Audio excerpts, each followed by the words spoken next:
Welcome to another episode of the Knucklehead Chronicles podcast live stream. This is your boy, the Guru, along with the gang and all of my guests today. Listen, this is the best hour on the internet when it's not football season. Because I tell you, ain't nobody coming through here, but it's all right. We still have everybody. It's all everybody. So there will be no intros played today because my video restream says no video for you today. So we're gonna get right into the topic. Before we get into it, though, I want to introduce or let my guests introduce themselves, and then we'll get into it. Okay. So make sure that if you come through, make sure if you are in here live, please tag #live. If you are watching this on replay, please tag #replay. All right. So again, if you don't know where you're at, you're all lost and everything, it's okay. Still love you. Go ahead on. You're in the Knucklehead Chronicles podcast. So we're going to start with Mr. Quinn Stewart, who is my number one slot, which I'm not sure how that happened, but he's still in my number one slot. Mr. Quinn, if you want to go ahead and introduce yourself. Yes, my name is Quinn Stewart. I'm from Mississippi. I am co-owner of Press Play Media Network Group. And I'm also a podcaster myself. Excellent. Well, you know Kevin's part of the gang. Mr. Stephen Atwell, introduce yourself, please, sir. Hello, Stephen Atwell, coming from Tampa, Florida. Just relaxing. Thanks for the invite by Mr. Brother Kevin Peoples. That's what makes it work. All right, and my man, 150,000 grand, Mr. Felix, if you please. Hey, how you doing, great people? I'm Felix Anderson, founder of the Wake Your Successful Self Up Global, founder of the Wake Your Successful Self Up Movement. I teach people everything finances. I teach people everything wealth, and just glad to be on with you, man of excellence. And I'm looking forward to this conversation on today. I mean, I so appreciate you. I got to tell you guys a quick story. When I'm doing this, and this is season 2, so we've had some guests on. Anytime.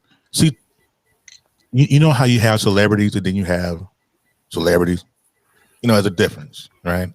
And so anytime I ask Felix to do something, because knowing him the way that I know him, I know he doesn't do anything out of his assignment. So when I text him and say, hey, I'd like for you to be on the podcast or what have you, I knew right away whether he was going to do it or not because of who he is, and I appreciate him for who he is. Now, Stephen and Quinn, I don't know a lot about you. Kev right away introduced you to me and was like, "Hey, I got 2 guys right off the bat. Amen. Let's do it."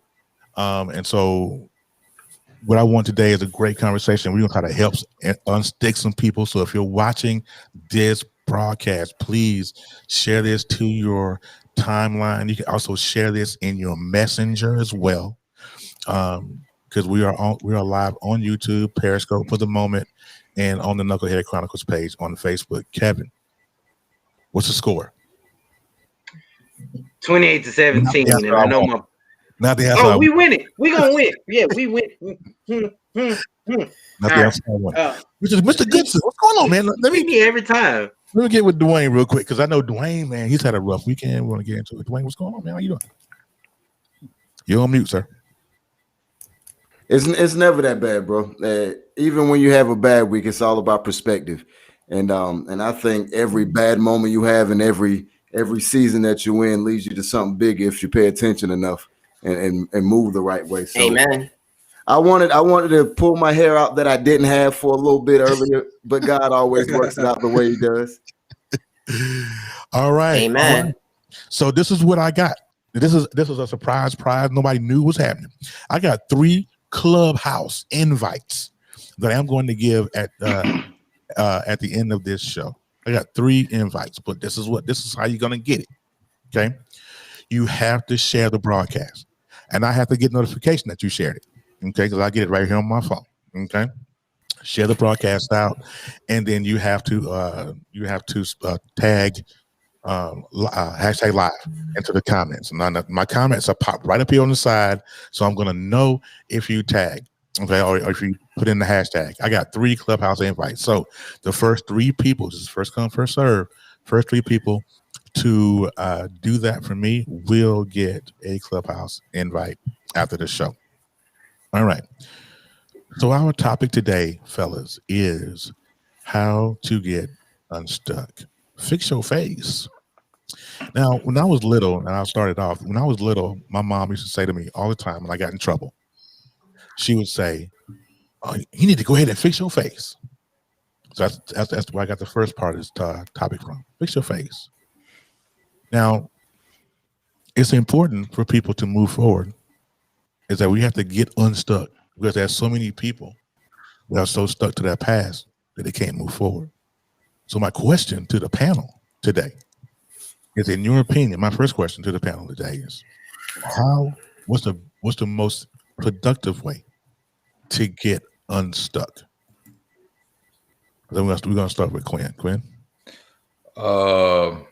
Well, the most productive way for me was just taking that first step forward and stop being fearful. I was in a situation because of my health where I was scared to venture out and not be around my family because of my health. So therefore, once I got a lot of stuff rectified, I was still stuck in that same situation, and I had to step out on faith and take a chance.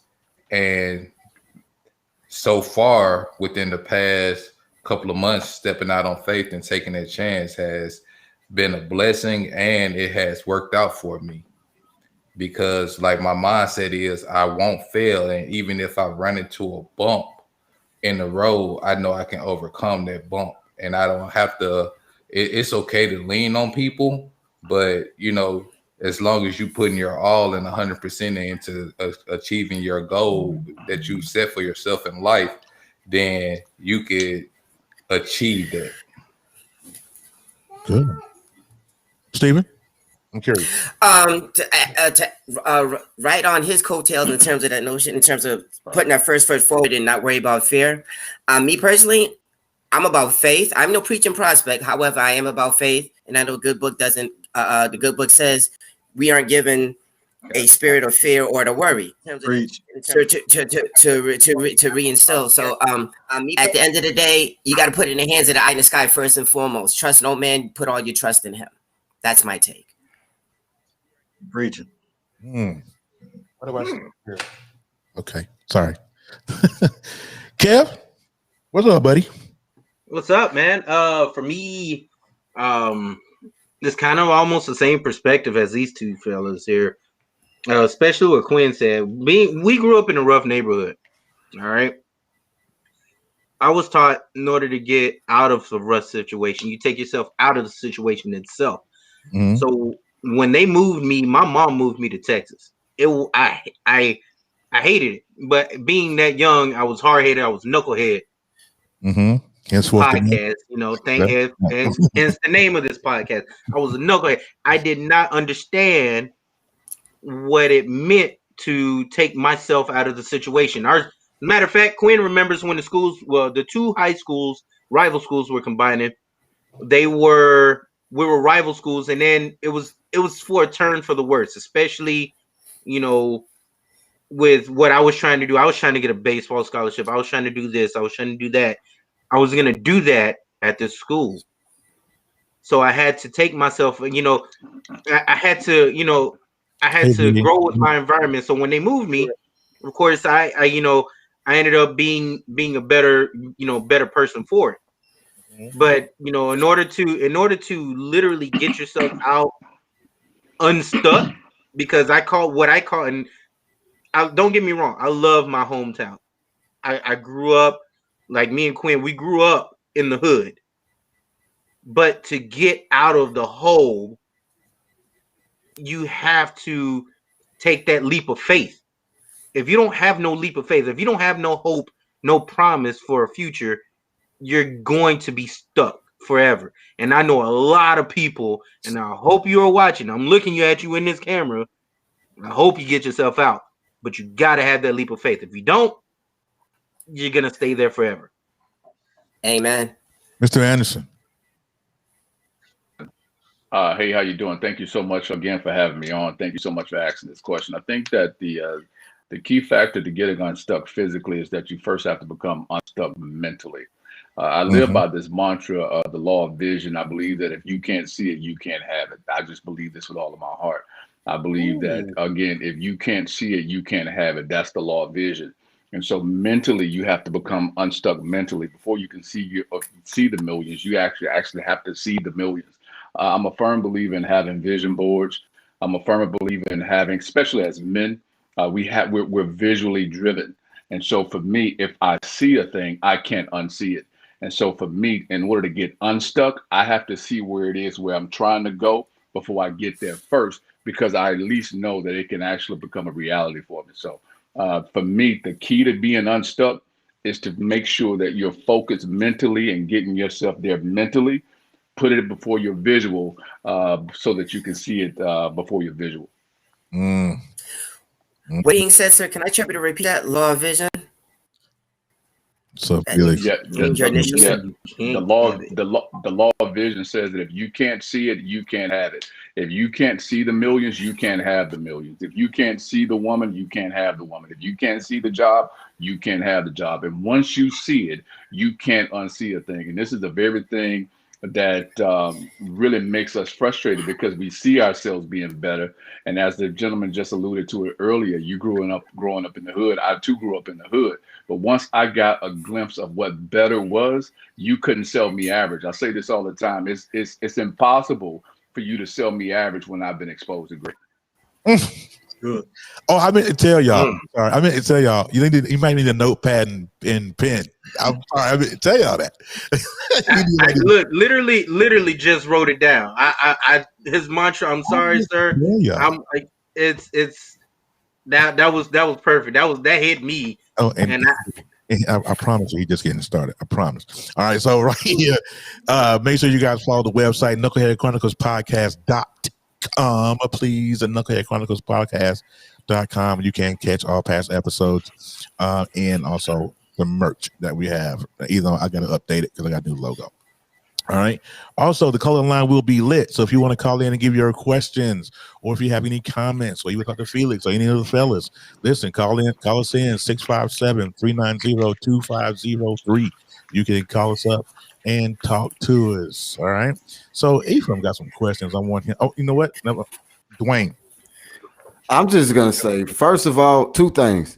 First of all, you can't have Mr. Anderson go and then say Dwayne. That's number one. Let's start it off right here. Let us put that in perspective. My bad. Now that you've taken that in, the fact that he talked about what you can't see, you can't have, is so biblical and so one of my favorite scriptures in the word. When we look at God, when he's about to create man, it says, let us make man in our image. That means man looked like God looked. That meant that man had whatever God had because we were part of that DNA. So when he says that, it just reminds me of, that's the scriptures echoing. You are what you see, and whatever it is that you see, that's it. But for me, losing weight gets you unstuck. If you ever trying to get through a hole that you're too big for, you know the way to keep from having that to happen, lose a little bit of weight. So whether that's people that you gotta cut off, whether that's relationships, whether it's the job that you're at, maybe you're not in the right place for yourself. But when you start to cut that dead weight off, you find yourself being able to maneuver in a way that you haven't had to before. So yeah, sometimes we gotta lose a little weight. Yeah, Ephraim. For me, man, you got to first peep that you are stuck. Yeah. Realizing it, calling it how you see it. You can't get out of something you don't know you in, So it's definitely important to be real with yourself and check your track record and look like, this ain't working. Right. And free yourself that way. Yeah. All right. One more thing before we get into Ephraim's questions. You got a few.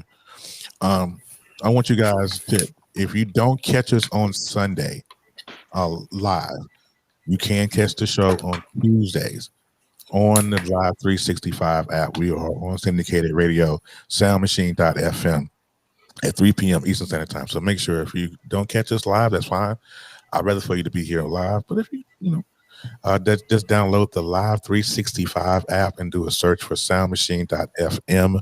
We go live Tuesdays on that network at 3 p.m. Eastern Standard Time. All right. So Ephraim, you at the floor, sir. Just real quick, man. My first question is just kind of, I know this is general, but how did I get stuck in the first place? Like, where does the rut start?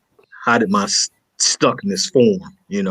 When you find yourself in that, in general, when you find yourself in that position, how does somebody become stuck? Well, if I can answer first, what got me stuck was, and those of you guys that know my story, a lot of you don't, some of you do, but when I found out at 17 that my daddy wasn't my daddy, and I was mad at my mother for years, that started the shovel digging for my stuckness, because every woman that I dealt with paid for the sins of my mother. This is what I thought, right? So that was my stuck place. My first marriage finished it off. You know what I'm saying? Because I got married when I was 19, and I had no business getting married at 19. But I got married in 19, and that started it. Well, that kind of finished it off. What happened with my mother at 17 started it. My first marriage kind of finished it off. That's how I got stuck. And then everything else after that was just compounded on top. That's how it started. Can I follow that? Anybody else? On that. I'll follow that. I think to go with Ephraim's question and to go with yours, it becomes a bit of stubbornness. And when you have stubbornness, you start to lose self-hope, and you don't have any it's pretty much where you have no backbone. And you question yourself. There's question after question with no answer at all. Especially if you have no father figure, no someone to guide you, especially at a young age, it starts to marinate and become this overall, well, it is what it is kind of feeling. Right. And when you don't have certainty in your life and you got questions, you're only digging a hole for yourself, and you're going to get stuck. Now, what helps you get stuck? The cement. When you pour cement into a hole and with a pole, and you got questions after questions, that's part of the cement. There's the ingredients. Well, when you got uncertainty in your life, there's the cement being poured. Mm-hmm. And then when you got other issues that you don't deal with, correctly, and they continue to go unsolved and nothing finished right, nothing done appropriately, or nothing done correctly, that cement is going to build up and it's going to dry. You got stuck. You're stuck. You're in a statement. You don't. Then to follow up with that, in denial. Yeah. We're going to top it off with in denial. So when that semen is dry, that's that in denial part. You don't have anything to help get you out of that hole. And it becomes that, that feeling, well, I don't have a choice but to be here. Yes, you have a choice. You have a choice for everything. But now you're stuck and you're in denial, so you're never gonna get anywhere. Okay. Sorry, I had to do something with Mr. Dwayne Goodson. I'm sorry, Mr. Biscuits down there below me. But go ahead. Mr. Biscuits. No, it's crazy because I got an analogy / story. And if you've ever been to Panama, there's a lot of monkeys in Panama, and the locals sometimes eat these said monkeys. Now, this is how they hunt the monkeys. They take gourds, and they put a piece of fruit in the gourd. So what happens is the monkey sticks his hand through the hole in the gourd, grabs the fruit. Yeah. Now the monkey hand gets stuck because the fist is now too big to come out of the front, the hole that his hand entered.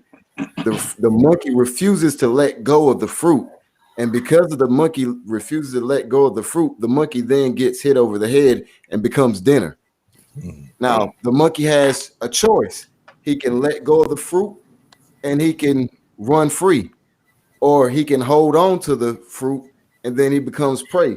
So I liken it to one, misguided desires, because everything that we end up being stuck in is something that we chose at some point or another. So there's a part of us that wants something, and maybe we don't have the proper guidance to get it. And the second thing is real simple. We get stuck because we went after something that we wanted and didn't think about the repercussions. It's called opportunity cost for a reason, but you brought up a good point that we don't. You touched on a good point in terms of us not actually being educated in terms of making that right decision, I guess, per se, and the consequences of your actions, as you were stating before. Mm-hmm. Well, my story, I'm gonna try to condense it as much as I can. I pretty much had my life mapped out. I was gonna do this. So I went to college, made it up until my senior year. Had no idea I had an autoimmune disease. Got to my senior year, finished the first semester. So this is during Christmas break. My body completely shuts down on me. Had no idea I had lupus. So you're in prayer, brother, by the way. Sir? You're in prayer, by the way. With that Thank you. You're welcome. Sure. I had during that time I was working for IBM and doing an internship. I was engaged and taking care of a woman and her child. So I had all that on my plate. Senior year, engaged, taking care of a woman and her child. So body shuts down. I'm in the hospital for about 3 months. Mm-hmm. Doctor walks in, tell me I'm not going to work for a while. My kidneys have shut down. I have to go on dialysis. Man. Woman ups and leaves because the money wasn't coming in anymore. So I ended up going into a deep depression. And one thing that I knew back then, and that I hope that we as Black people are getting out of, is mental health issues have a negative stigma in our community. So yes, they do.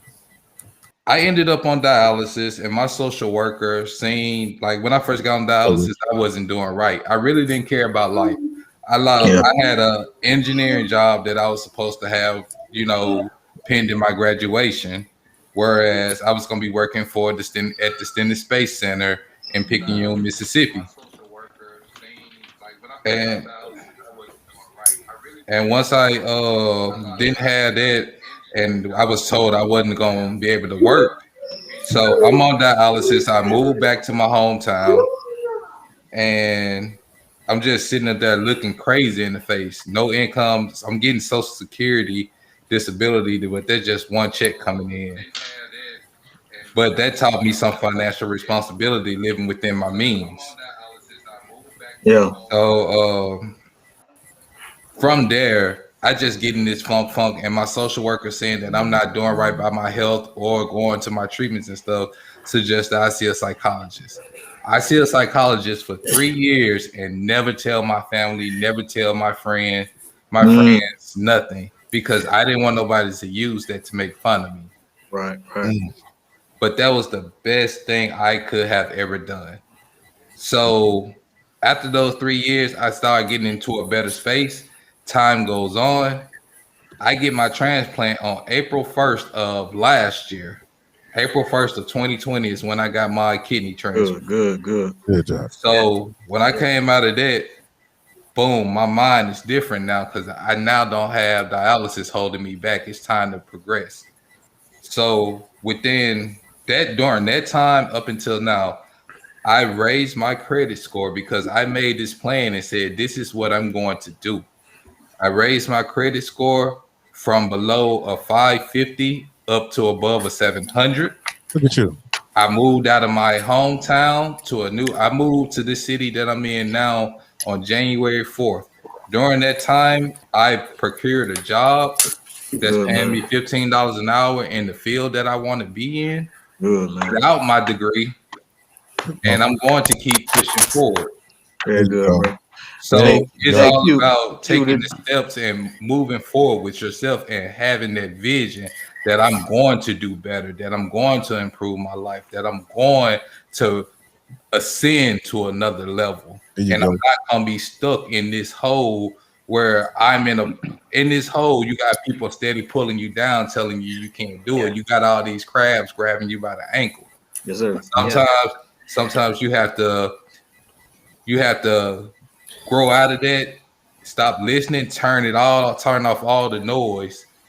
And that noise can come from family, friends, associates, everybody around you. Turn off all that noise and direct your focus on what you want to do in your life. And what you see for yourself. Not to throw you off on your show, T, but hey, Q, let me ask you this. Have you reconciled, and you ain't got to answer this, is your personal business. Have you reconciled with your fiance leaving you? Yeah, because I haven't talked to that woman since 2008. Don't blame me. Sorry. And I wish her nothing but the best. Absolutely. But I'm gonna tell you something about that relationship. That relationship grew me up, and that relationship taught me a whole lot about being a provider for whoever my next wife will be. So Amen. That was some hard lessons I learned from that relationship. But it taught me that I also have to learn it's not all about work and being a provider. More comes with just being a provider. You also have to provide time, and you also have to provide, you have to provide that protection also, because the way I was going to school and working, I was never at home. So you also have to find that balance. You have to have that equilibrium in order to make it all congeal and work as one. But it also takes a partnership. God bless. God bless. As they say, that's a perfect example of what don't kill you do make you tougher. Yes, sir.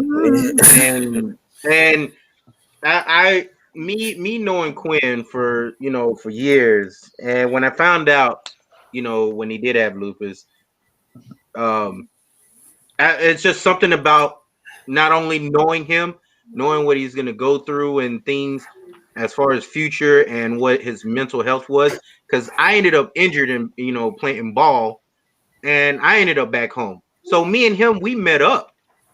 I went home to Mississippi, and I figured going back into my roots, it'll humble me, it'll get me back on track, and so forth. So we ended up linking up and hanging out, and it was I think it literally got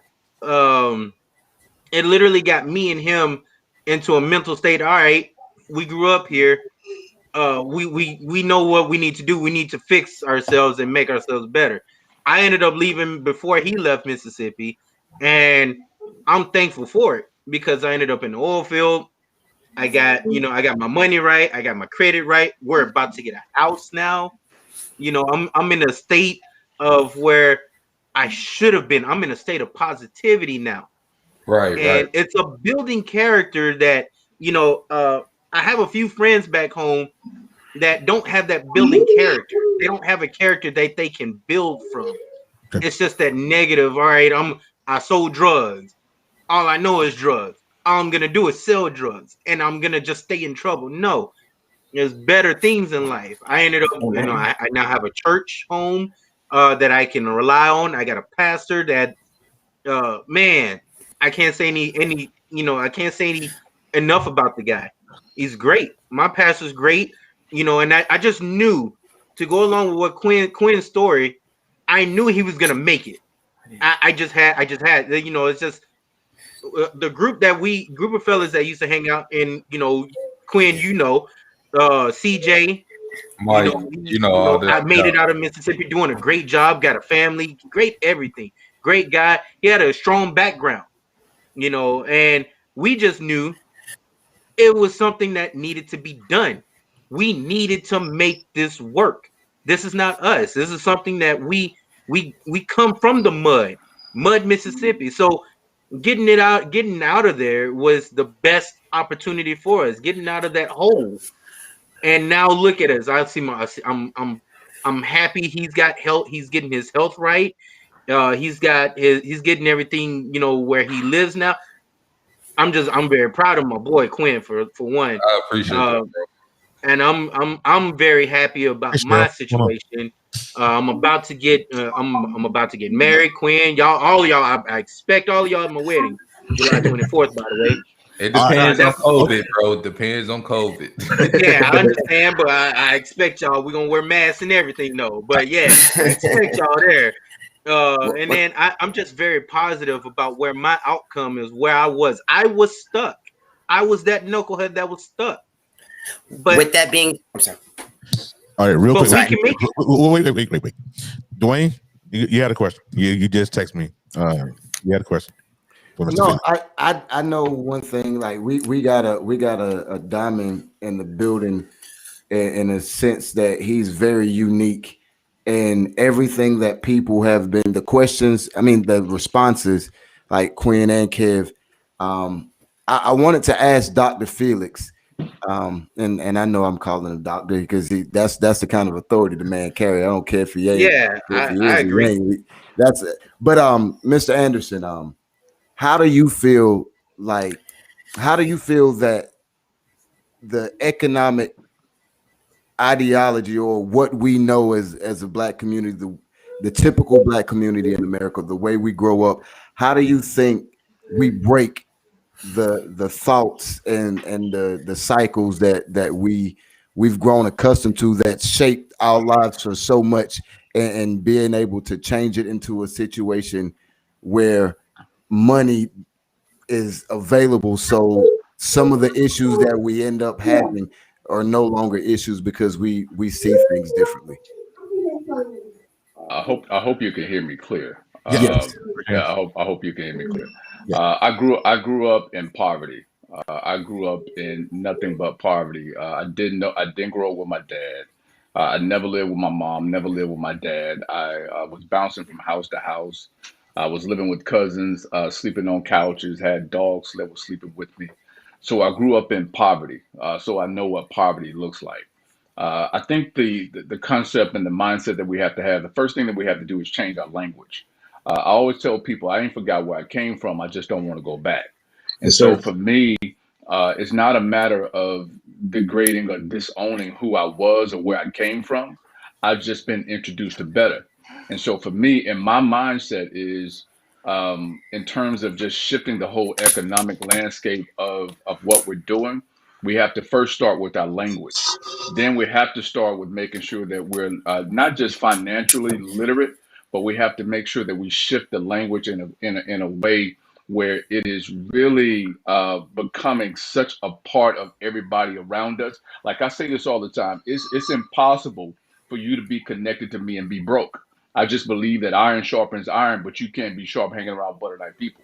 So it's going to be it's going to be impossible for you to be connected to me broke. I believe that the reason why God made our taste so expensive is because we were never designed to be broke. I had somebody a couple of days ago sent me $1,000 piece of silver, right? And so once you've been exposed to it, again, I say it's hard for you to sell me average when I've been exposed to great. And I always tell people, if you want the house, if you want the car, if you want whatever it is that you need, go sit in it, go touch it, go feel it. Because sometimes we haven't been introduced to certain things. It's not that we don't know that it's available. We just never been introduced to better. And so I wrote a whole letter to better. And for me, it was getting around mentors and people who didn't mind not just telling me stuff, but people who were willing to show me steps. And I think that that's where we miss it, especially among men of color and brothers and things of that nature. We all know successful people. And most of the time, these successful people would tell us, listen, you need to invest in the real estate. You need to invest into the stock market. You need to do all of these different things. My question is, okay, are you willing to show me the steps? Then we have to debunk the myth of well, if people value you, then they'll invest into you. I had to debunk that myth a long time ago, primarily because I have people who I mentor who are at ground level who don't have the resources to invest what I would typically charge a corporate client. And so it's not that they don't value who I am, they just don't have the resources right now. They value who I am, they just don't have the resources to make that investment. So my assignment as a mentor, my assignment is to invest into them and bank on them adhering to the honor code. There are a couple of things that people say that I just don't subscribe to. Like, for example, people talk about streams of income. If you want to look at it from a biblical perspective, I think my brother alluded to it earlier. If we want to look at it according to a biblical perspective, I'm always looking at the law of first mention.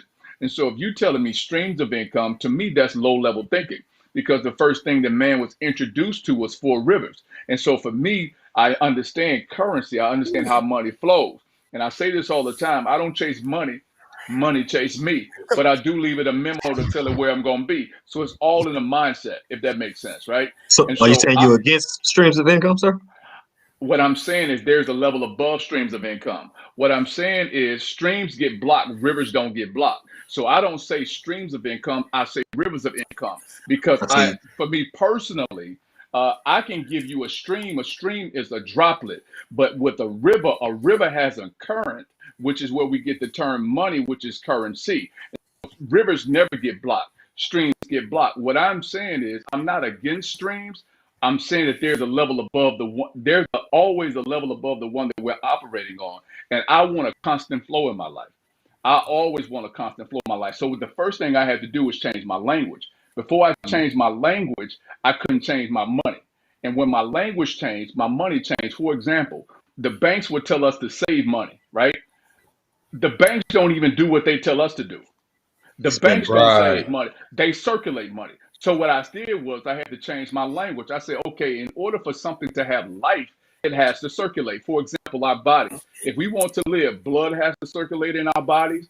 Air has to circulate in our body. Water has to circulate in our body. So for me to say I'm saving money is me taking my money and go and burying it because my money is not circulating. Anything that does not circulate dies. A stream can get blocked, but a river never gets blocked. Come on, sir. Dr. No Felix. stagnancy. Dr. Felix, I got 2 questions. I got 2 questions for you on that, Dr. Felix. So let me ask you this. What do you feel about the clocking in, the 9 to 5? Do you feel that's a form of being stuck? And also, I heard you say we should go sit in it, go feel it, go touch it. What's the difference with the dream chasers and dreaming big?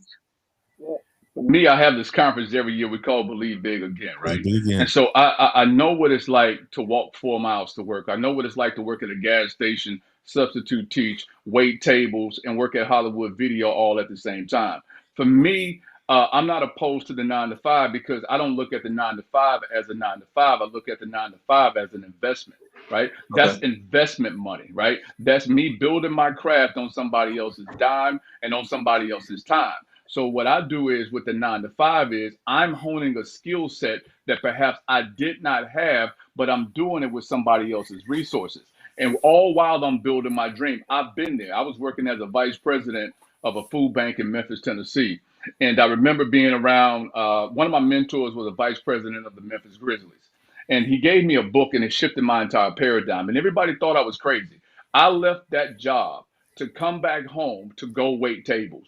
And everybody thought I was crazy, but I understood that in order for me to do what it is that I needed to do, I had to build it on ground level. But I took the resources on this level to make that investment when I went back down to ground level. And that's I hope that answered your question. In the dreaming big versus dream chasers? Chasers, for me, I don't chase dreams. You know, for me, I'm just I'm just too woke to chase dreams, right? And for me, in terms of the dreaming big, right? I believe big because if I see it, I put my eyes on it, I'm believing that I can have it. Because there are a lot of people that are dreaming and they're still asleep. And there are a lot of us that are dreaming and we're wide awake. So for me, I took myself out of the space of dreaming because dreaming is what I do when I'm not cognitively awake. Believing is what I do when I'm cognitively awake, if that makes sense. So I don't believe in chasing dreams. I believe in writing crystallizing your thoughts. If it ain't in writing, it ain't real. And that's just me. If it ain't in writing, it ain't real. And writing crystallizes your thoughts. So I believe in having vision as men. As strong men, I like being around strong brothers like that are in this room right now. I like being around brothers that would challenge your psyche. I like being around brothers that would ask the pertinent questions that you're asking right now, because it causes us to go deeper. And when we're able to go deeper, this reminds me of the Jewish table. We're putting everything in the middle of the table so that we all can be better as a result of this conversation that we're having on today. And I appreciate you asking that question, but for me, it's the money changed when my mindset changed. I didn't learn about meditation from the church. I learned about meditation from Snoop. I'm a hip hop head. Snoop says, listen, rolling down the street, smoking Indo, sipping on juice. That wasn't the part. That was the fun part. But this was the meditation part. Laid back.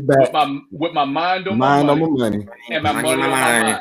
That's meditation 101. So my point is, if I can't see money, I'll never have money. If you know what I'm saying. And so I had to shift it. I didn't learn about relationships until I got adequated with 8 Ball and MJG. It was a song that he had on a soundtrack called Nothing to Lose. Most of y'all probably hadn't heard of that soundtrack. Martin Lawrence, and I can't remember the guy. Right. He had a song Tim Robbins.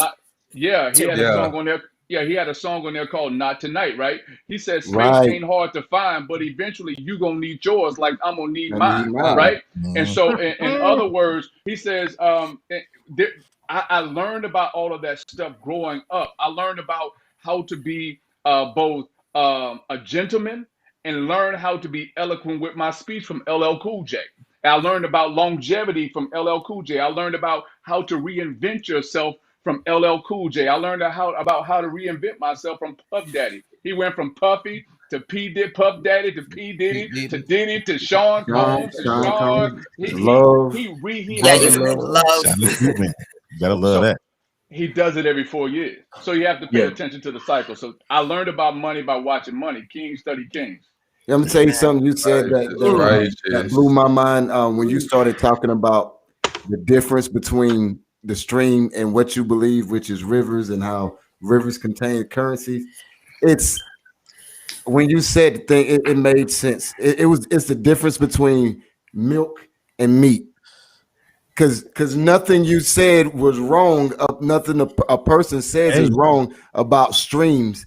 But then you get that revelation. You get to the meat of the matter. It was like, wait a minute, that's beneath me. I can have more than that. I told my daughter something, and this is why it sparked me. I told my daughter, I was like, baby girl, the sky is not the limits for you. I was like, the sky is a limitation. You have no limits. So when I just heard you say that, it just brought all of that full circle for me. Confirmation. Can I share something with you? If someone is able to put footprints on the moon, sky is never the limit. Exactly. All right. Real quick, I want to read these comments because this is a live stream. And I know there's people that put in their comments. I'm like, I didn't read my comment. So I want to read that comment. Starting with Richard. Because Richard, these comments only go so far and then they stop. But Richard said, invest in youth in the rivers of income and reinvest. Let the money go back out, growing and compounding upwards and upwards build my economy. Abigail said, rivers do clog up, but only in closed off areas. And when it starts merging with areas just outside of it. I grew up on a river. A river is definitely a powerful analogy. Now, I told you guys that to get you a notepad and pen. Yeah. So again, this is a interactive call-in show as well. So the call-in number is down at the bottom, 657-390-2503. If you want to say what up to Felix and the guys, come through. Shout out to my mom that's on here. Hey, mama. Hey, mom. Mama Bear from I call her Mama Bear, but shout out. I'm glad she's watching. Glad you're here. Don't forget, call in 657-390-2503. Also, at the end of the show, those of you who may be interested in Clubhouse, I have an invite that I'm giving away by the end of this show. So, but you have to share the broadcast, and I have to get a notification that you shared the broadcast. So, share the broadcast out. Mr. Ephraim, you have the floor. So, Dr. Felix, you talk a lot about wrong thinking. I just want to know, how do you start the steps of changing the thinking? Like, if you're in it, how do you know it's wrong? by the sound. I don't know if most people don't know this or not, but there are 44 sounds in the English vocabulary. You ever had somebody say something to you and it sounded good, but it sounded off? Yeah. Right. So that's how you'll know when you've reached that new plateau. I say this every day. This is my prayer every day. God, teach me the language of my new level. That's my prayer every single day. Good. God, teach like me that. the language of my new level. My new So level. what happens was he would introduce me into rooms. He'll introduce me to dialect. He'll introduce me to people who are smarter than me. And what I have to do, I have to yield to that, because even though the dialect may be there, the diction may be there, the education may not be there. And I never look at where people are and say to myself that I can't learn from them, right? I believe that when you get, this is how you'll know you've got to that place. When you get to a new level, you get into the room and you know absolutely nothing. That's how you know you've reached to that plateau where you have to learn that new level. And I say this all the time, whenever you get to a new level, you become a novice all over again. And we as men, we have ego and we have submission issues, and that's what stops us from getting that paper. Can you sit down at the feet of somebody else who's stronger than you and say, listen, my brother, I want to know what you know and teach me what you know, and I'm going to put some money in your hand, and I'm going to put some money in your hand for teaching me what you know, because if I come to you and you make an investment in me and I don't make an investment into you, I'm out of order. Out of order. Amen. No different than me going to a vending machine, putting money in that vending machine, expecting a Coca-Cola to come out. If a Coke don't come out, I'm gonna call that Coca-Cola machine out of order. We need People that in our product. life ain't no different. I need that. We need that product. If you come to me and you don't have an ink pen in your hand, out of order, baby. If you don't have an ink pen in your hand, you don't have a pad with you, I'm gonna stop talking, because you wasted my time. Yep. And then the first thing I'll ask you is what type of ink pen you writing with, because royalty attracts royalties, man. I just believe that. Felix, stop right there. I want you to articulate this point right here, because this helped me, fellas. Please listen, real quick. Everybody that's listening right now, stop whatever it is you're doing, and I want you to chime in on what this man get ready to say. But this thing changed my life. Go ahead. Sorry. Every person watching us, every person listening to me, you can't have $1 billion vision and write with bigs. I believe this with all of my heart. I'm not anti buying ink pens and packs, but I believe that royalty must write with royalty. You can't be royalty and write regular. I just don't believe that you can be royalty and ride regular. I'm not saying that you shouldn't start somewhere, because I started with a $5 bike, right, that somebody sold me after I was waiting tables. So I know that you start there. All I'm saying is there's a level above the one you operating on. Amen. That's all I'm saying. I think they gets two. They gets two of these. Hold on one second. That's one because he's Felix. That's the other one. That's a bad coat. And Dr. and I'm gonna call you Dr. Felix. I'm gonna call you Dr. Anderson. Dr. Anderson, let me just tell you, being on this show, like there's like a level of, I know that a lot of us, a lot of people watching are getting are benefiting from this, but look, you're like a walking confirmation to the things that are going on in my life. Love it. I went in my daughter, one of my daughters. Well, all of my daughters are honor roll students, but one of them, she's extremely gifted. And I said to myself, I was like, I can't have my baby writing with just anything. So I went online and I ordered her these, and I got them engraved with a name on them and everything. I was like, my baby needs a cross pen in her hand. I was like, I don't know. Cross is the best that I know. I know there's some other things out there that might be best, that might be better, but I don't know that yet. And when I do know that, that's what she'll have, and especially when it's affordable. But like you, God told me, he was like, if you want your baby to excel, he was like, treat her like she is the best that ever done it. And I don't think I could get away with having an interview with Michael Jordan and not having certain things checked off the list, having the room in a certain way, having certain types of snacks. So, you just keep on dropping out that water fire and everything. I mean, to come in on what y'all was saying is like I used to mentor some kids, and the one thing I used to always ask them is what you're doing at this moment working for you? And if it wasn't, I said, I asked them, do you know what the definition of insanity is? Mm-hmm.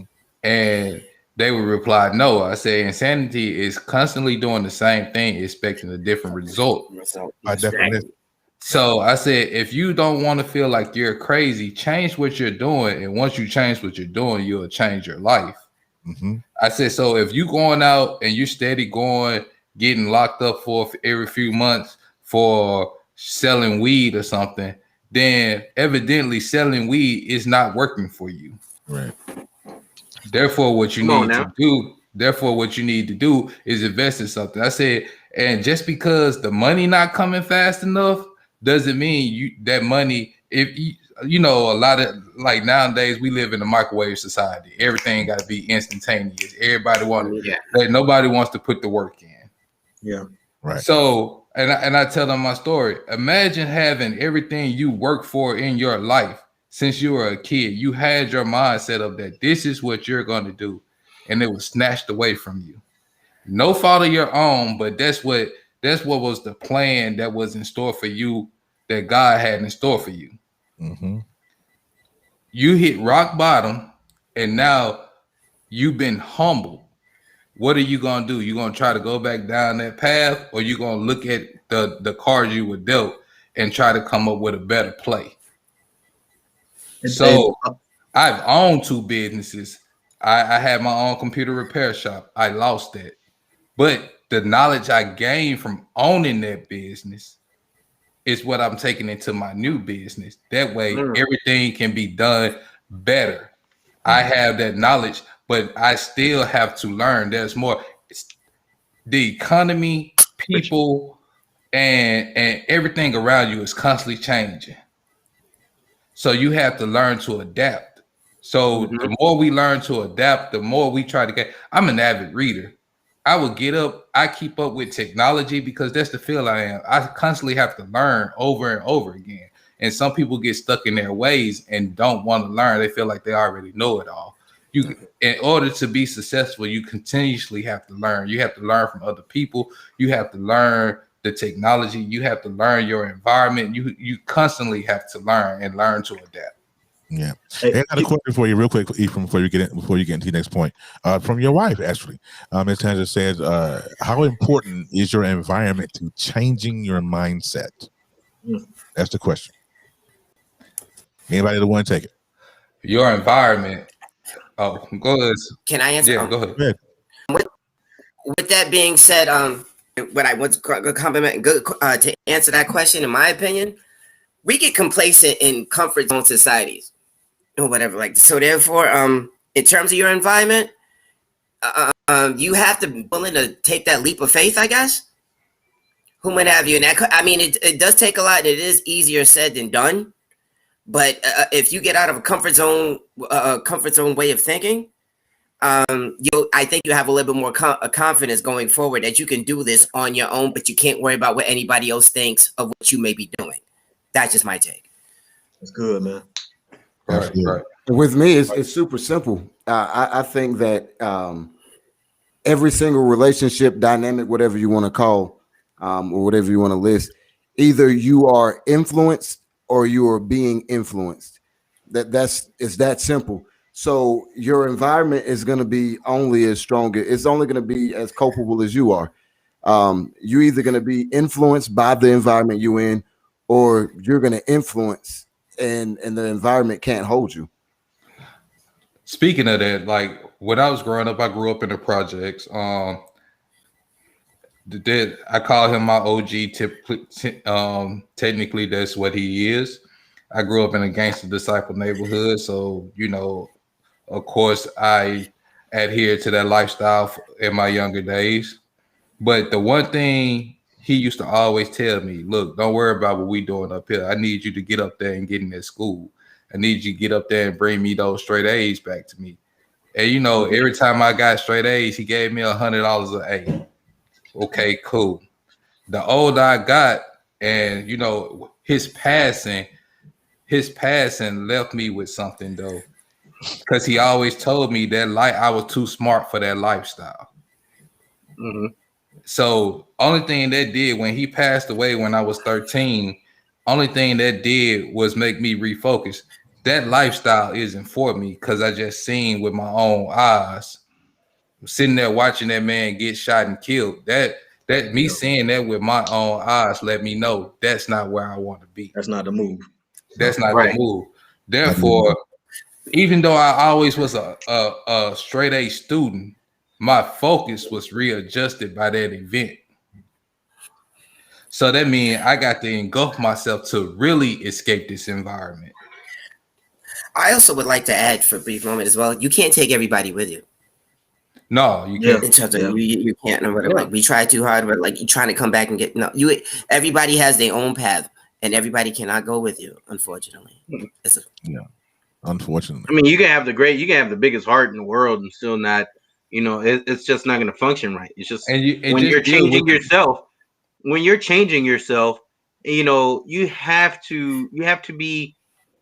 have to change those around you as well at times. And you bringing that person along is probably going to be on your tailcoat, the one dragging you behind. And it's kind of like what going back to what Mr. Felix said. Quinn took his pen with that OG. Quinn took his pen to work. I mean, to him whenever he was around, he took that mental note and he made it out of that lifestyle, which was not meant for him. So he did what Felix said, and it just goes to say, everything that Mr. Felix said, it just works. It sounds great, but it's not gonna be great if you don't put it to action. Right. You have to have some action behind it. Everything in this world can sound great. It can taste great. Right. But if you don't put it into action, you're never gonna get that feeling ever again. It takes action to see progress. Nothing is ever gonna fall into your lap. You have those people who may hit the lottery, but you have those people who started from the ground and work their way up. I mean, you have some people that like literally started to the bottom. Now they can say I'm here. Slide that in. Yeah, but like I see people all the time. I know people personally that had a dream and they made their dream come true but their struggle is what people don't see. Only thing they see when they come back home, oh, they balling, they doing this, but they funny acting now. No, they ain't funny acting now. They changed for the better while you still stuck at your worst. Yeah. And being one of the three men that, like Felix said, he came from Mississippi. Quinn, you and I came from the same city. Being that, we were able to get, growing around poverty, being in that, not necessarily in the sense of the lifestyle, right? Being that when you can actually crawl yourself out of, and I am one to tell you, it feels great to know I have a humbling experience behind me, but I'm never going to revisit that humbling experience, because the more you revisit, the more you are going to be stuck. Hence the title of this program, what we're doing today, what we're talking about. You got to get unstuck. But those of you that want to dodge being stuck, don't revisit what you've done in the past. You be repetitive, you're gonna get repetitive results. Right. Don't be repetitive, but hold on to the lessons you learned. Yeah. Because those lessons will guide you throughout the rest of your life. Mm-hmm. Yeah. I mean, and it's funny to me right now. If y'all can see my background, I got Japanese anime and stuff back behind me. As a child, my brother and sister's father was in the military, so I got to travel the world until my mother and him divorced, and I ended up in the project. So I was exposed to a lot of different cultures and stuff. So I grew to adapt and understand different ways of living. But some people where we're from have never left within the Delta. Right. So that's all they know. And you run into a lot of people where they're used to just only what they know, and it's uncomfortable for them to experience different things. I like culture shock. It's a culture shock. That's why I chose, like a lot of people when we were in graduating, I'm from Greenville, Mississippi, mostly black people. So I went to school with nothing but black people. Right. But so I wasn't going to go to a HBCU. I wanted to go somewhere, and there's nothing against HBCUs at all, but I wanted to go to somewhere where I can interact with different races of people and learn to be that way. When I do get in my career, I'm not shocked by what people think or how people perceive us as black people. Mm-hmm. So I wanted to go and get that experience. I interact. One of my good friends I met in college is Asian. He's Japanese, but I wanted that. I wanted that culture experience of dealing with white people on the regular, Indian people, Native Americans, Asian people, because in this world we live in a multicultural world. Also, and what's funny to me, also, I was a nerd. I was always called a nerd. I'm still a nerd, but now that lifestyle is what's popular now. Mm-hmm. People being into the anime, people being tech savvy, all of that. That's just what that's what's popular now, and it's not that thug image of what's popular anymore. No, hey, Doc, I know we drawn to NT, but just asking y'all brothers, y'all all highly successful. Dr. Felix, great having you on. Let me ask you though. Thank you. So you made it, y'all here. Who do y'all owe y'all? Who do you give credit for your success? Is it a God favor, grace and mercy type thing, or did you just get intentional? I would love to just all of a sudden pop up successful? Like you here now. Anybody answers, this is our final question before I'm going to allow answers on this one. I'm gonna give Felix his final word, and then I'm gonna give my thought, and then we're gonna get out of here. All right. So, you can repeat that question again.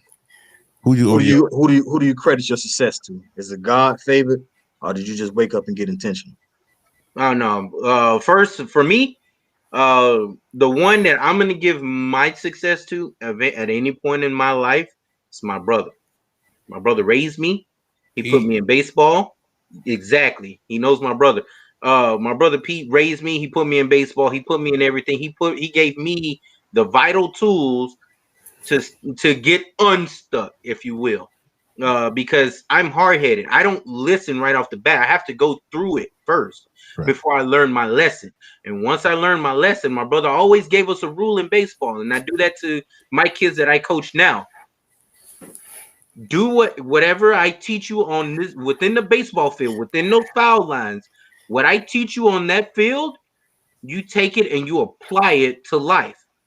So once I went through that struggle, once I hit rock bottom, I applied every sense of discipline, listening, learning. I put it all into a perspective and dug myself out my hole on my own. I can literally say I did it on my own, but if it wasn't for him planting that seed, I wouldn't have that.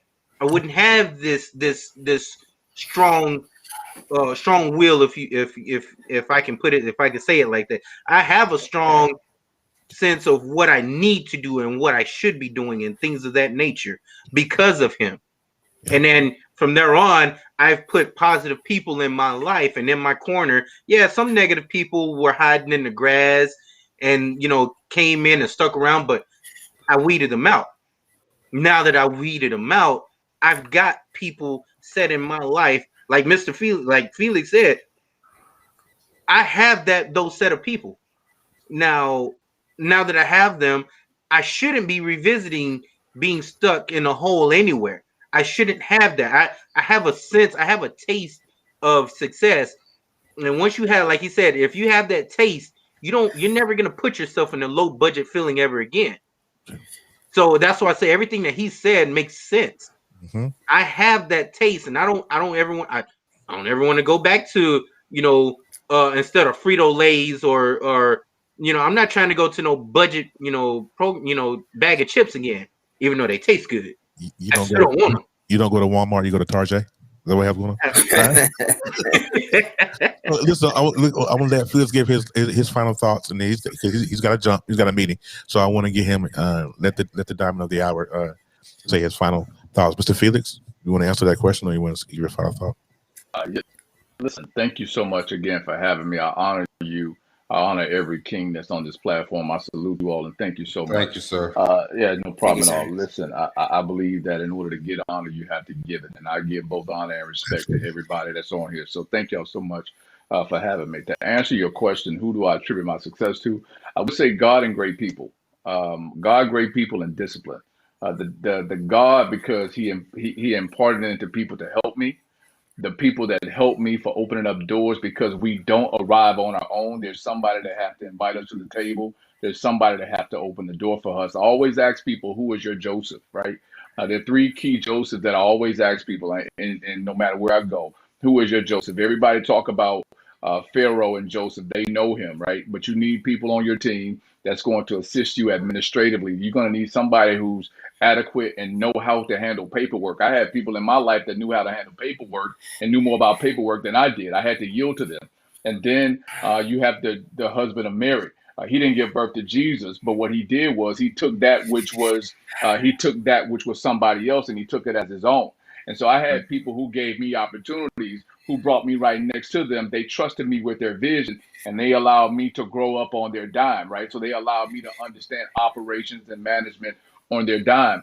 And then Joseph of Arimathea, Jesus' rich disciple, Matthew 27:57. This guy shows up in 4 scriptures and funds a whole vision. That's who I am right now as a philanthropist. I believe that I believe that I'm purposed to be wealthy. I believe that everybody around me is purposed to be wealthy, because if every man on this particular broadcast has a vision, I want to be able to say, okay, give me your vision in plain sight. Let me write a check, because other people did that for me. So that's why I say God and great people. Discipline. What most people call insanity, I call discipline. They say insanity is doing the same thing over and over again and expecting a different result. Well, for me, that's discipline. I run 5 miles because discipline is me doing the same thing over and over again because I'm expecting a different result, right? Discipline for me is insanity in a sense of, from an entrepreneurial perspective, you got to be insane to leave 6 figures to go wait tables. You got to be insane to jump out there and really do half the stuff that we as men have to do. So again, I believe this with all of my heart. I'm gonna leave y'all with this. I believe that seeds grow in the dark. I believe, again, that iron sharpens iron, but you can't be sharp hanging around butter knife people. I believe that we need both light and darkness in order for us to grow. I just believe that with all of my heart. And I want to challenge everybody. I know the topic was getting unstuck, but I want to challenge everybody to write yourself an apology letter. And this was the thing that shifted me. I wrote it in my first book. I wrote an apology to myself for not being the best version of Felix that I could possibly be. I wrote an apology to myself for being stubborn, for being too lazy, for not stepping out of my dreams, for listening to the voices of other people who really didn't even know who I was. And that's when I had the opportunity to wake my successful self up. And so I say to y'all, as I rock out, I got a meeting at 6 o'clock, but I say this to y'all in closing.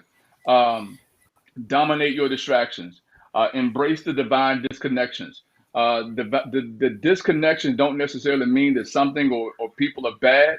You can disconnect from stuff and it can be perfectly fine. You're not disconnecting because it's bad. You're disconnecting because you want better. This is how you get unstuck. You disconnect because you want better. If you look at Abraham from a biblical perspective, every person that he disconnected from was familiar and family. And so I want to challenge you to disconnect from that which is familiar, because familiar stuff will mess with your finances. Anything familiar will mess with your money. And I tell this, and don't mess with my people, don't mess with my paper. And respect my process, because if you don't respect my process, you're gonna mess with my paper.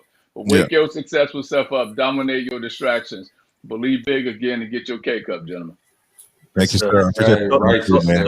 Your top 5 in that private chat for me, Dr. Felix. Can I give my top 5 right now? Go ahead, man. Go ahead. I'll go ahead and give my top 5. Pac is on the top of my list. I got Rakim. I'm old school. I got Rakim. dig into my pockets, all my money is spent. I keep digging, but still coming Hey, up no, through that. I'm Mr. Lee, my resident thinking, how can I get the president? I need money. Absolutely. Yes, Absolutely. sir. Stop smiling, cause still don't nothing move but the money. That's it. I got Andre 3000 from a creative perspective. I think he's farly underrated. Of course, I got Biggie on there, and I got LL Cool J for longevity because he's still doing it. Still doing it. Righteous. Oh, man. I cannot disagree with that list. I cannot disagree with that list. I like that list. Have a good one, You sir. got it. Yeah. Have a good one, sir. Thank you. All right, thank you so much. Thank you. I appreciate you, man. All right. I get him a t-shirt at some point. No, this is my man. 50 grand. Felix Anderson just left the building, man. Thank you guys for that was a nice little top five. Yeah. Nice little say. I like that he paid homage to Rakim in that though. Yeah. I think that was my first favorite. I disagree with number 5, but I respect it though. Right here at the top, right here at the end of the show, we want to thank everybody that came through. Just said what's up, commented. If you want to, please visit the website, like I said before, Knucklehead Chronicles podcast.com. You can subscribe to the podcast on all platforms. If you have an Alexa, you can go right to your Alexa and say, Alexa, play the Knucklehead Chronicles podcast, and she will play it. Nobody hit the call in line, but it's okay. I'm going to wait. So my final thought of this topic today is this: how to fix your face and how to get unstuck from your past. The number one thing for me that I had to do is to, like Felix said, forgive yourself. Make a choice that you want to move forward. Because if we are reluctant in our choices, our decisions will be slow and they will be without any merit. If you are not, if you haven't forgiven yourself. Yeah, that's what I mean. You text me. Hey, did you write that, Terry? Because that was poetic, my brother. That was poetic. I felt that. With the Barry White voice. Yes. Right? It's the mic, bro. It's the mic that gives me that thing. But yeah, we have to make a choice. We have to make a choice to do that. All right. So everybody that came in, thank you. I want to thank Quinn and Stephen for coming through today, because they could have been anywhere else in this world. It's a pleasure, brothers. So we thank you for thank y'all for the invitation. Man. When I hop off here, I'm gonna start prepping for my show tonight. Yes, if y'all can just tune in to that show as well. But I need you to hack something on the internet for me too. But we'll talk online. You want some hacking? I need you to crack a couple codes for me. I need some plugins. Hack my taxes right now. I'm class D. Yeah. I haven't hacked in years because you don't want to be on that list. Don't dry snitch on the Knucklehead podcast. They distracted with the Capitol riots right now, man. You can speak right under the radar. I would like to come back if possible. Yeah, if it's possible, just give me a holler back and I'll jump in with y'all, man. I got you. Felix told me to tell y'all. He just texted me and came across my Mac here, and he said that he enjoyed the energy in the room and being here. So we want to appreciate that, King, for coming through. If you did not get a chance to share it, please go ahead and share it. This is what we're here for, especially those nuggets that Felix dropped. I know some of y'all had pad and pen. Hey, let's make sure we get that to that. And can't have a $1 billion vision with Bix. Wow, that was Steve. When I tell you, Steve was in the private chat. Steve was like, I would go see this man. Whatever conference he got, I'm going. Oh God, he said. Hey, I work in hotels. That ain't nothing but an airplane and a hotel stay. That's all it is. All right. But since my video won't play because Google Chrome or either Restream is tripping, I still got to put my music because, again, you guys, we are on syndicated radio. I got to have a filler between. I didn't do it in the beginning, but I have it in the end. And if you have not yet downloaded the app, it's Live 365. And just do a search for soundmachine.fm.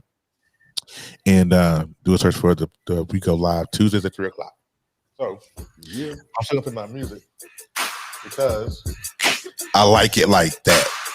Hey, Come on, groove with me, y'all. hey, It feels weird that y'all can see me. I love it all day. Hey, Q, I think they want you to say your show name again. I think. What? Say Ashley my. said? Say that again. I think they want you to say the name of your show again. Tonight at tonight at 9:30 p.m. Central Time. It's Nerd Flow Podcast. That's twitch.tv/Nerd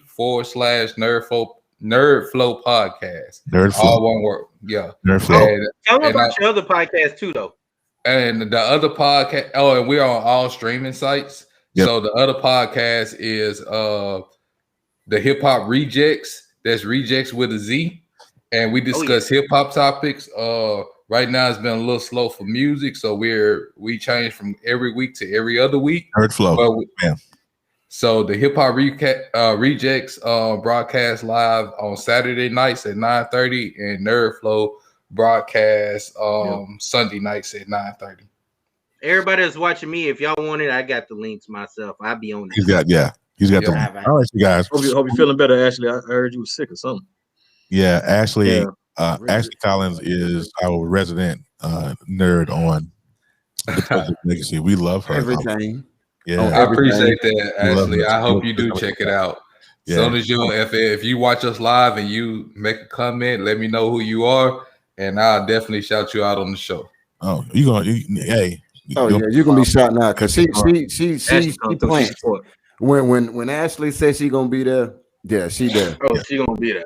So what you have to do though, Quinn, is that if you go and if she comes to your podcast, you have to go back and subscribe to her YouTube. It's called The Breakup Diaries. Oh, she's great. I was on there. I was interviewed. Quinn saw that. Yeah. Oh, I need to talk to her, because I got horrible. I got a horrible relationship. Hey, man, I wanted to leave that alone when you brought it up, but like the way you said it, man, I said, man, I want to dive in that a little bit. Like that might be the next show. The women that didn't stick around. We might need to do that. How to walk away. How to walk away. It ain't no problem for me to fall back. It's just like it's three things I hate when dealing with women, and that's wasted money, which I can always recoup my money anytime. Yeah. But wasted time and wasted feelings, you can never get that time back, and you can. And when you waste those feelings on somebody, it like every time you waste it, it degrades a little. Your heart gets a little colder. Hey, Kevin, you better tell him about the biscuit. We're not gonna do the biscuit because no, we ain't gonna do it. That's why I said. That's why I told Kevin to tell him.